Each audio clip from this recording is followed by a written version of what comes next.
I have a mother who lives alone. Contemplating her circumstances, I approached my husband about the idea of living closer to my mother's house. However, he flatly retorted, "We are not moving near your mother's house. We should live with my parents instead." I was shocked. He just disregarded my feelings and tried to impose his will. With a deep sense of frustration, I decided to take matters into my own hands. My name is Isabella. I'm 30 years old. I live with my husband, Mark, and our 2-month-old son, Chris. Mark and I work at the same company. Although we are in different departments, we often work together on projects, and we share a number of acquaintances. We had a grand wedding celebration with our colleagues, and I was determined to make our married life a happy one. Initially, Mark and I lived in his apartment. However, as it was quite cramped, we decided to move. We wanted to have a child eventually, so we agreed to move into a larger apartment and consider buying a house later on. Casually browsing property listings on my smartphone, I started a conversation with Mark. "I don't want to quit my job even after we have a child," I said. Mark responded with a smile. "You love your work, Isabella. You should do what you like."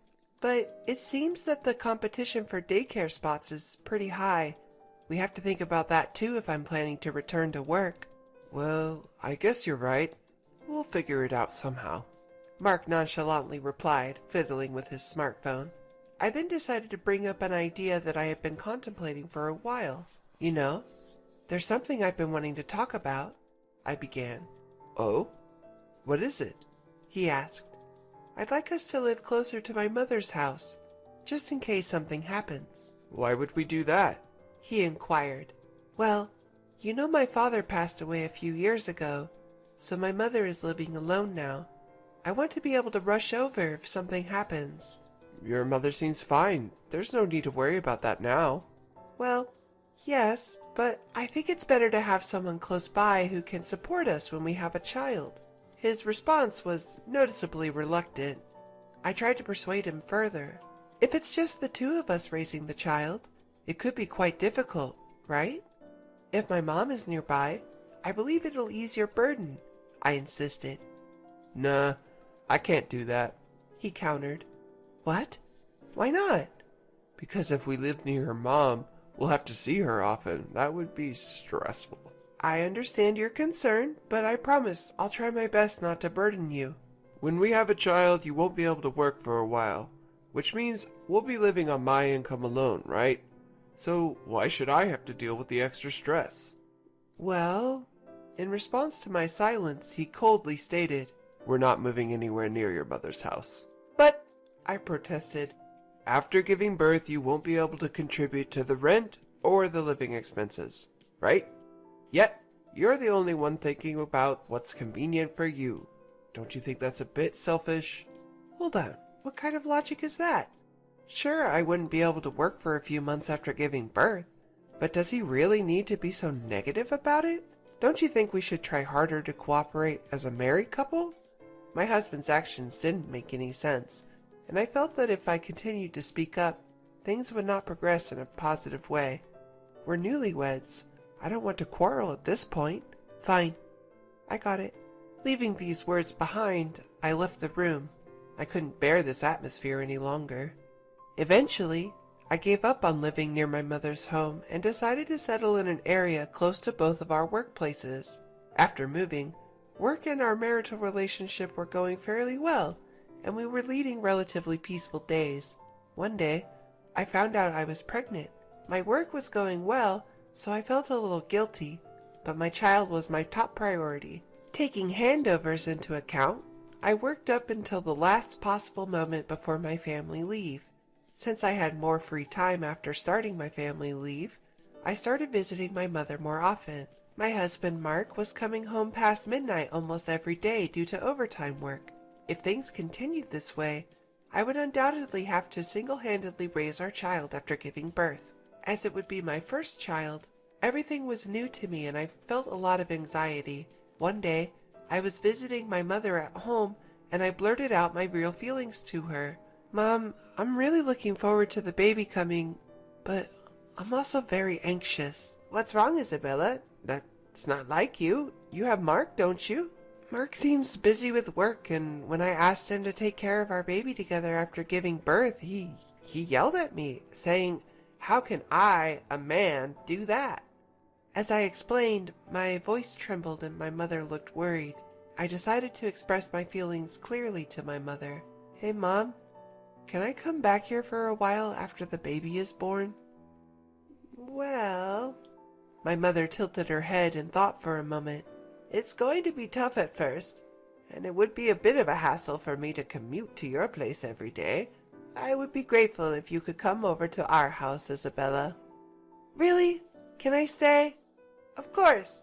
I'd be happy to spend time with my grandchild, and nothing would make me happier than being able to support my daughter." "Thank you, Mom. I'll talk to Mark about it when I get home today." By revealing my anxiety to my mother, my heart felt significantly lighter. Right, I should talk to Mark properly. As a couple, we need to consider our child's future carefully.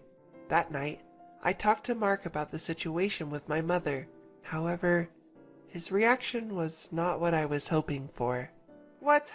Go back to your parents' house? You must be kidding." "I'm serious." I leaned forward, trying to convince my husband. "I'm nervous because it's my first time, and I need to rest for a month after giving birth. I don't think I'll be able to do the housework. That's why I want to go back to my mother's house for a while." "That's ridiculous! Who's gonna cook for me? Who's gonna do the laundry? Can't you manage on your own for just a little while, Mark?" "Huh? I'm out there working and now you want me to do housework too? You're a monster," Mark huffed. But in my confusion, Mark sighed heavily. I get it. I should help out, right?" "Huh? Help out?" "That's what I'm saying. I'll assist with childcare. I'll handle the chores and childcare for the first month after birth, okay? That way, there's no need for you to go back to your mother's home, right?" "Well, I guess so." "Okay, then it's settled. I'll help out. This discussion's over." I understand." I wasn't entirely convinced, but the best thing for our family would be if we could work together to raise our child. I felt some apprehension, but I decided to trust Mark's words. I gave up the idea of going back to my mother's home and called my mom to explain the situation. "I see. I was looking forward to your visit, so it's a bit disappointing. But it's a good thing, right? Mark said he'll help, hasn't he?" "That's true, but I thought it would be more reassuring with you, Mom, given your experience with childcare." "Oh, there are plenty of couples who take on everything from the start without returning home. You should take advantage of Mark's support and try your best together." "Okay, I understand." As I was about to hang up, my mother stopped me. "Oh, and..." "What's up?" "Always tell me when something happens. I'm always on your side, Isabella." "Thanks, Mom. I'll try my best with Mark." I needed to work hard to keep from worrying my mom, and so I resolved to take on childcare with my husband. A few days later, our first son was born, and the tumultuous life of parenting began. As promised, Mark did help out, albeit in a limited way. His involvement amounted to doing some light shopping after work and taking out the garbage, tasks I had managed. However, Mark was stubbornly hands-off when it came to childcare. He had never changed a diaper or even made a bottle. I was tired from the unfamiliarity of childcare and had no energy to complain. This kind of parenting life continued for about 2 months. One evening, after putting our son to bed and returning to the living room, Mark arrived home. "I'm home." "Welcome home. I'll start making dinner, so just wait a bit." "What? At least keep something ready to heat up. You're not good at managing things, are you?" "Well, what can I do? Our little Chris just fell asleep." It's been 2 months and you still can't get him to sleep properly? Never mind. I'll go take a bath first. Have dinner ready by the time I'm out." With that, Mark left the room. What was that about? Who does he think he is? Why does he demand perfection from me when he doesn't contribute to childcare at all? My irritation built, and I wanted to throw something, but I couldn't wake up Chris, who had just fallen asleep. I held back my anger. 30 minutes later, without saying a word, Mark started eating his dinner right after he got out of the bath. As I stared at him, shocked by his behavior. "Oh yeah, I have something to talk about." Mark stopped me. "Talk? What all of a sudden?" "I got a call from Dad today. Seems Mom fell and can't move her leg well." "What? Your mother?" According to my husband Mark, his mother had gone shopping with a neighborhood friend, had a dramatic fall, and was immediately taken to the hospital in an ambulance. Even after several hours, her leg isn't moving and the doctor diagnosed that she might need assistance going forward. I see, that's hard. Your father must be having a rough time. To be honest, I was more worried about my father-in-law than my mother-in-law. From the beginning, my mother-in-law did not like me. She was even cold to me at our marriage introduction. When I announced my pregnancy, "We don't need a girl, do we?" she was the type to say nonchalantly. The one who always scolded my mother-in-law and stood by me was my father-in-law. "Let me know if you need anything. I'll be there for you if you need me." Each time he met me, my father-in-law encouraged me like this. If my stay-at-home mother-in-law couldn't move, my father-in-law would be really struggling. While recalling the happenings at my in-laws' home, Mark dropped an unbelievable proposition. "Here's the thing, I had a great idea. Let's live together with my parents at my home." What? "Don't you think it's a good plan? I'm worried about Mom, and you, Isabella, are not working now. If we live together, it will reduce Dad's burden, and he would be happy." "Wait just a minute. You're joking, right? The reason I'm not working is to take care of our son, Chris. I can't suddenly decide to live with your parents." "But it's been 2 months already. You must have some free time now. Right now, Mom is the priority. You should understand that." Is he serious? When I suggested living near my mom, he outright refused, but now it suits him just perfectly. Mark is not the type to visit his home frequently, so it was convenient so far, but living with my mother-in-law is out of the question. Knowing Mark, if we lived together, he would certainly side with his mother and be harsh on me. Unable to bear it any longer, I vented my frustrations. "Don't mess with me. You flat out denied when I wanted to live near my mother, but now it's okay when it's about you?" What? What's that about? Your mother is fine, isn't she?" "But, unlike your house, my mom lives alone. What if something happens? You're not considering my anxieties, are you?" "Shut up. Listen here. You married me and became my wife. You should stop arguing and listen to what I say." At that moment, any residual affection I had for my husband vanished instantly. He doesn't consider my feelings, let alone seeing me as an equal. I cannot continue a marital relationship with him. Seeing my silence, Mark probably thought I had agreed and dropped this line. "Anyway, it's decided that we're going to live together.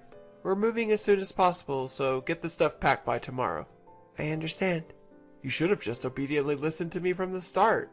With that, Mark left for the bedroom without even clearing the dinner dishes. The next day, once Mark left for work, I packed the minimum necessary stuff and left the house. Of course, just for me and my son. When I returned to my mother's house with my son, my mother was initially shocked, but accepted our situation once I explained. As he returned home from work, my husband, Mark, called after realizing that my son and I were not there. "Hey, where are you right now?" "At my mother's place, Mark." "What? What the heck are you doing without my permission? Get back here right now." "Well, our son's already asleep, and it's late. So no. Besides, I'm not planning on returning." "What the—" Mark yelled at me over the phone, something that was rare for me to oppose him. "Listen here, if you don't come back right now, we're getting a divorce. You got it?" "A divorce?" "That's right. Didn't I tell you? I'm moving to my parents' house. If we divorce now, you'll be jobless. That's gonna be a problem for you, huh?" I couldn't see his face, but I could tell from his tone of voice that he was smirking. To him, I responded coldly. "I don't see that as a problem." "What?" "I have no objections to the divorce. So please, send the divorce papers to the court." What are you saying? You're the one who's going to be in trouble if we get a divorce." Maybe he thought that if he provoked me with a blaming tone, I would listen to him. I was thoroughly disgusted by his naive thinking. If you want to move to your parents' house, go ahead. I won't. What? You think you could just do that? I don't need your permission. After all, we're getting a divorce. Why should I listen to what a stranger has to say? Who do you think you are talking like that? My patience with Mark, who still looked down on me, had reached its limit. Enough is enough. Who the hell do you think you are? How much more do you have to belittle someone before you're satisfied? I didn't get married to become your slave. Stop treating women like they're stupid. What's going on? Isabella, calm down. Calm down? I can't keep quiet after being belittled this much. If we can't support each other as a couple, then I don't need a man like you. Divorce? I'd be more than happy to. Live by yourself at your parents' house. Never involve me again. With that, I hung up the phone. Mark kept calling persistently, but I ignored all of them. Then he started to send me disturbingly affectionate texts. Isabella, I can't live without you. You don't have to live with my parents. Please come back.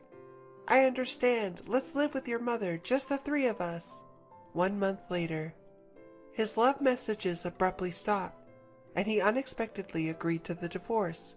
It was all thanks to my father-in-law. When Mark complained about the situation to him, he ended up getting scolded instead. Listen, Mark, you can't just impose the idea of living together on someone. But Dad! Oh, shut up. You need to learn more about the world, and that's why Isabella left you. It's pitiful. My stern father-in-law, after scolding my husband, instructed him to proceed with the divorce. My husband, unable to defy his father, grudgingly agreed to the divorce. I filed the divorce papers that were mailed to us, and we were officially no longer a couple. Afterwards, I received an apology from my father-in-law. Isabella, I'm truly sorry. My foolish son must have caused you trouble, hasn't he?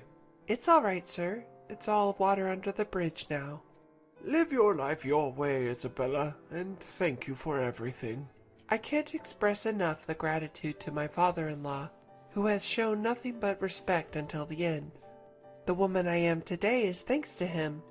As for me, I'm in the thick of it, juggling work and motherhood as a single mom. With help from my mother, I strive daily to become a better mother for my son. Being married and being a couple doesn't guarantee happiness. I don't need a husband to be happy. Just having my beloved son and mother by my side is more than enough for me.